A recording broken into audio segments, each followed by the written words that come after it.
పెళ్ళైనా పండగైనా వేడుక ఏదైనా పట్టుచీరల ప్రత్యేక వేదిక వారాహి సిల్క్స్. సాంప్రదాయానికి సౌందర్యానికి వారధి. నమస్కారం, వెల్కమ్ టు సుమన్ టీవీ. నేను గీతాంజలి. ప్రస్తుతం నేను ఎక్కడున్నానో తెలుసా? సీతారాముల వియోగం ముగిసిన చోటు, ఆ శివయ్య జ్యోతిర్లింగంగా కొలువైన చోటు, అదే రామేశ్వరం.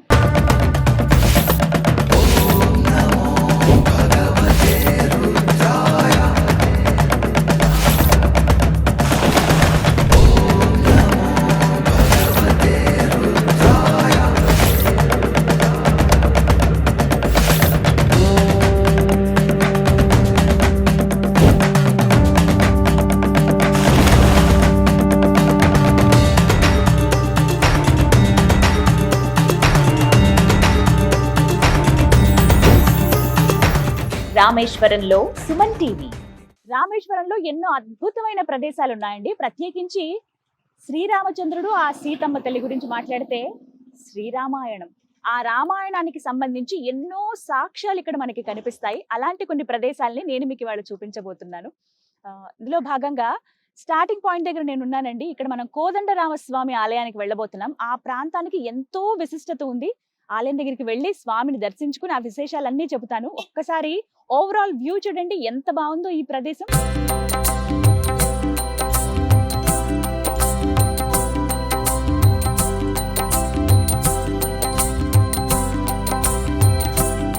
ఈ కోదండరామస్వామి వారి ఆలయం రామేశ్వరం నుంచి ధనుష్కోటి మనం వెళుతూ ఉంటే మధ్యలో కనిపిస్తుందండి. బోర్డ్స్ అన్ని చాలా క్లియర్ గా ఉంటాయి. మీరు వెళ్తున్న మార్గంలోనే ఎడమ వైపుకి తిరగాల్సి ఉంటుంది. రామేశ్వరం నుంచి కరెక్ట్ గా 8 కిలోమీటర్లు ఉంటుంది.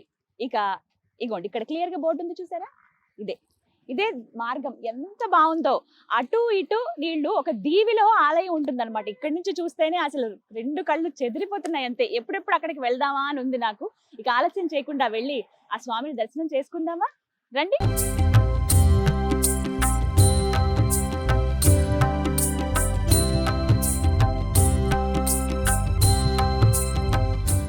మీకు చూపించిన బోర్డు దగ్గర నుంచి మనం స్టార్ట్ అయితే దగ్గర ఒక 750 మీటర్ల వరకు ఉంటుందండి రోడ్డు.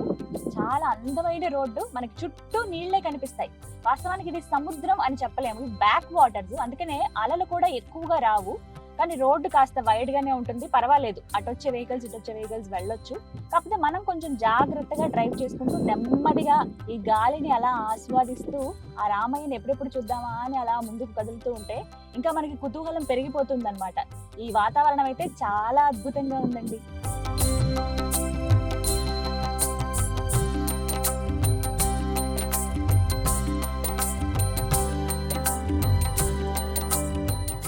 ఈ కోదండరామస్వామి వారి ఆలయం దగ్గర నుంచి చూస్తే రామేశ్వరం దాదాపుగా కనిపిస్తుందండి. ఇక్కడ నుంచి ఎంత సుందరంగా ఉంటుందో.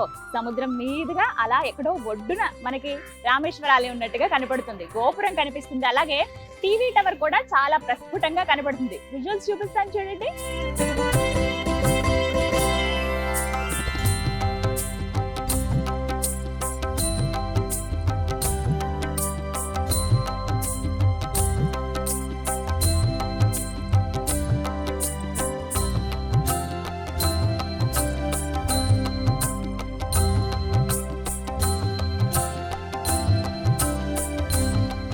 మనం లోపలికి రాగానే కార్ పార్కింగ్ ప్లేస్ ఉంటుందండి. లేదా మనం ఏమైనా వెహికల్ లో వచ్చినా, కొంతమంది టూరిస్టులు వస్తూ ఉంటారు బస్సెస్ లో, వాళ్ళందరికీ అక్కడ వెహికల్ ఆపుకోవడానికి, పార్క్ చేసుకోవడానికి కొంత ప్లేస్ ఉంటుంది. అక్కడ దిగేసి నెమ్మదిగా అలా నడుచుకుంటూ లోపలికి స్వామిని దర్శించుకోవడానికి వెళ్ళటమే.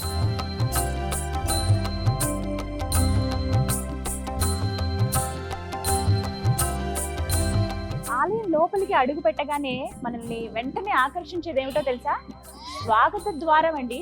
అయితే ఇవన్నీ కూడా ఆ కాలం నాటి ఆనవాళ్ళు. ఈ రాళ్ళు ఇవన్నీ చూస్తే, తడివి చూస్తే మనకు అర్థమవుతుంది. చూసారా, అప్పటివి ఇవన్నీ కూడా శిథిలావస్థకు చేరుకున్నాయి, కానీ ఒక సాక్ష్యంగా మనకు కనపడతాయి అన్నమాట. ఎప్పుడో పురాతన కాలం నాటివి.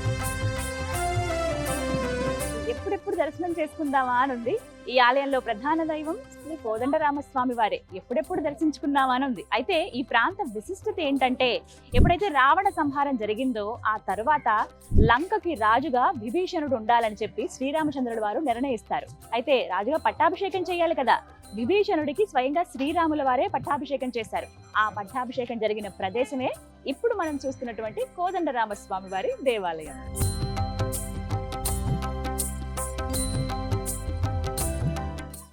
దర్శనం చేసుకునే మార్గం ఇదే. మరి నేను వెళ్ళి దర్శనం చేసుకొస్తాను. ఆ స్వామి ఎలా ఉన్నారో నా అనుభవం మీతో పంచుకుంటాను.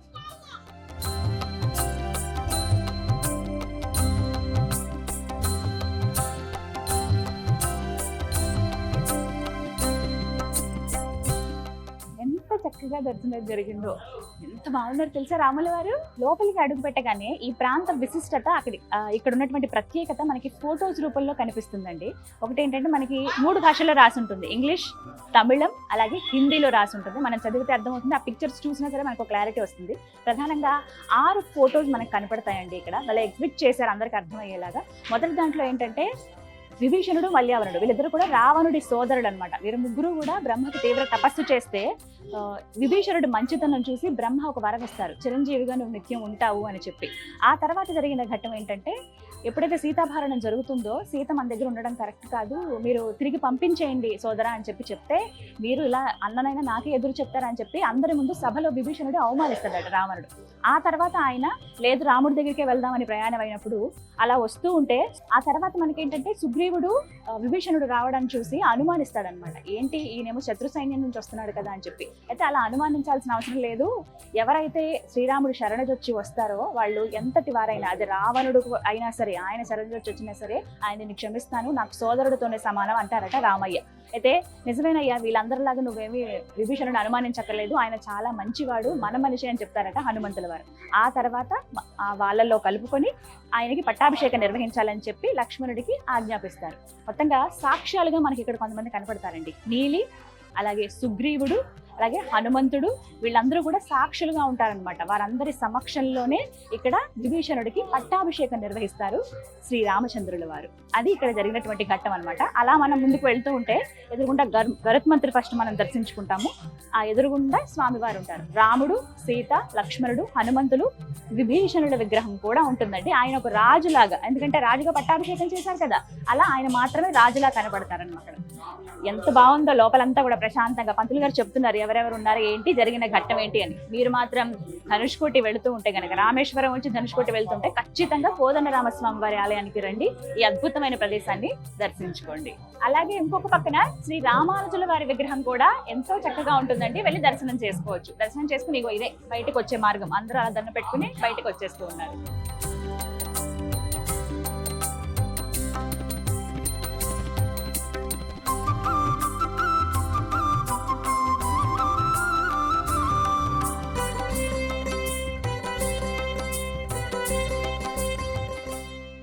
బయటకు వచ్చిన తర్వాత అండి, విభీషణుడికి పట్టాభిషేకం జరిగింది కదా, అంతా సముద్రమే, మంచినీళ్ళు కావాలి ఎలా, అందుకనే లక్ష్మణుల వారికి ఆదేశించారట రాముల వారు, ఒకసారి ఈ కార్యక్రమం అంతా నువ్వే చెయ్యాలి, దీనికి తగ్గట్టుగా ఏమేమి ఏర్పాట్లు కావాలో చూసుకోవాలి లక్ష్మణ వారికి చెప్తే, మరి మంచినీళ్ళు కావాలి కదా, ఆయన అన్న మాటే శరణ్యం, అన్న ఏం చెప్తే అదే కదా. వెంటనే ఆయన ఒకసారి అన్ననే తలుచుకుని బాణం వేశారట. ఇలా ఒక తీర్థం ఇక్కడ వెలిసింది, ఇదే విభీషణ తీర్థం అంటారు. అదే ప్రస్తుతం ఇదంతా కూడా క్లోజ్ చేసి ఉందండి. మనకు చెప్తారు ఇదే విభీషణ తీర్థం, ఒకప్పుడు బాగుండేది కానీ ఇప్పుడు పూర్తిగా క్లోజ్ చేసేసారు. ఇంకా కాస్త డెవలప్ చేస్తే ఈ ప్రాంతాన్ని అంతా కూడా చాలా బాగుంటుందండి. కానీ మీరు వచ్చినప్పుడు మాత్రం తప్పకుండా ఇవన్నీ తెలుసుకోండి, ఎక్కడెక్కడ ఏమున్నాయని తెలుసుకుని చూసి దర్శించుకుని వెళ్ళండి.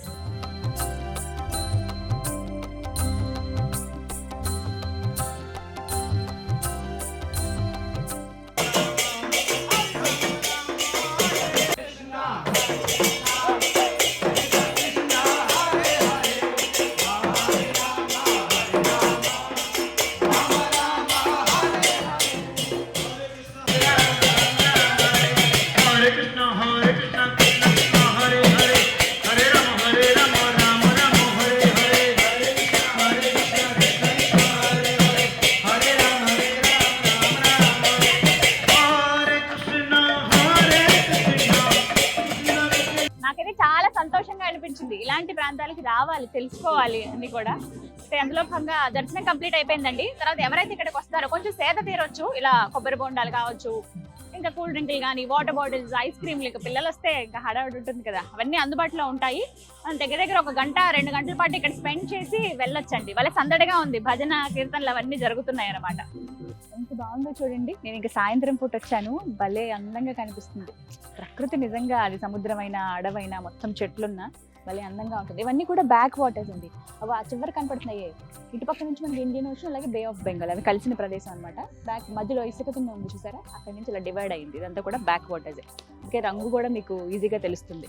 మీరు కనుక వస్తే ఖచ్చితంగా ఈ ప్రాంతాన్ని విజిట్ చేయండి, కోదండరామస్వామి టెంపుల్ని. అలాగే ఇక్కడ కొన్ని సంవత్సరాల క్రితం అండి ఏదైతే వారధి కట్టడానికి వినియోగించారే రాళ్ళు, తేలే రాళ్ళు అంటారు కదా, ఆ రాళ్ళు ఇక్కడ ఉండేవి. చాలా మంది వచ్చి దర్శనం చేసుకునే వాళ్ళు, అవి నీళ్ళల్లో వేసి చూసేవాళ్ళు తేలుతున్నాయని, దండం పెట్టుకునే వాళ్ళు, అబ్బా చూడగలిగాము మనం ఈ జన్మలో అని అనుకుని భావించేవాళ్ళు. అయితే తర్వాత ఇక్కడ నుంచి కాకుండా పంచముఖ హనుమాన్ దేవాలయం ఉందండి, అక్కడ ఉన్నాయట. నేను అక్కడ మీకు చూపించే ప్రయత్నం చేస్తాను. ఒకవేళ మీరు వీడియో చూడలేదంటే కనుక మీరు డెఫినెట్గా వెళ్ళండి. పంచముఖ హనుమాన్ టెంపుల్ అంటే ఎవరైనా చెప్తారు రామేశ్వరంలో, అక్కడికి వెళ్ళి మీరు ఆ రాయిని చూడొచ్చు. చూసారుగా, ఇదండి రామేశ్వరంలో ఉన్నటువంటి శ్రీ కోదండ రామస్వామి వారి దేవాలయం. విభీషణుడికి పట్టాభిషేకం జరిపించినటువంటి స్థలం ఇది. ఇంతటి ప్రాశస్త్యం ఉన్నటువంటి ఈ స్థలాన్ని మనం దర్శించుకోవాలిగా. వీడియో ద్వారా అయితే నేను మీకు చూపించగలిగాను. మీరు కనుక రామేశ్వరం వస్తే మిస్ అవ్వకుండా ఈ ప్రాంతానికి రండి. ఇది వాళ్ళ వీడియో. శ్రీరామలింగేశ్వర హర హర మహాదేవ.